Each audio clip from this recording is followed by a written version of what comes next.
You know, if it weren't for pre-made needles, half of you motherfuckers wouldn't be here today.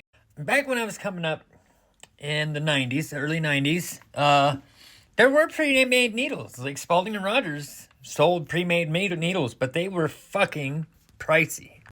I can't remember exactly how much they were, but I want to say they were like $5 a piece. And then right around 95, 96, this guy named Tommy came along. He had a little shop down in Tucson, pretty local. He had the Tommy's Needles, and he started selling needle jigs and pre-made needles for fucking cheap. So I'd make a pre-made needle order. I didn't know how to make mags at the time, so I was getting all my mags through Tommy's Needles. And then everything else I was making myself. And it was kind of a chore, but I kind of liked it. I liked making needles. I learned how to make mags through my friend Ian Vaughn. And think about making your own needles. You can make a needle however you want. You can make your own custom. You can make it how loose you want it. You can make it how tight you want it. You know, you can make, a fucking flat, splayed out a little bit more. So yeah, I mean, if you had that experimental mind, that tinkering kind of brain, then you would be successful in tattooing back then.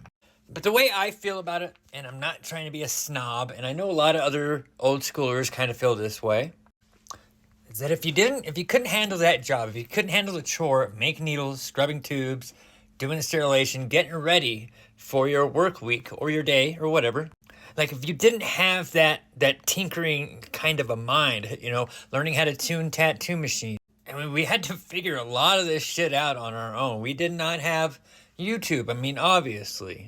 I mean, we could go, there was like maybe 4 conventions around that time. So, I mean, you can go to one of the 4 conventions there was during the year and maybe talk to a few tattooers. You can read Tattoo Magazine and kind of get a little bit of info. Or, you can make friends. So we would share info among friends. And it just invited a certain type of personality into the community. I mean, to me, in my mind, I could be fucking wrong. I'm not a professor. But that kind of attitude invites stronger people in to the community. Because those are the type of people that are willing to put forth the effort. I mean, a lot of tattooers I knew back then, a lot of tattooers I know today are not fucking artists.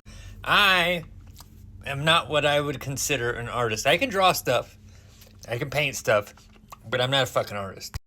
I'm a tattooer. I'm proud to be a tattooer. And I love that tattoo history. So, I don't know. Pre-made needles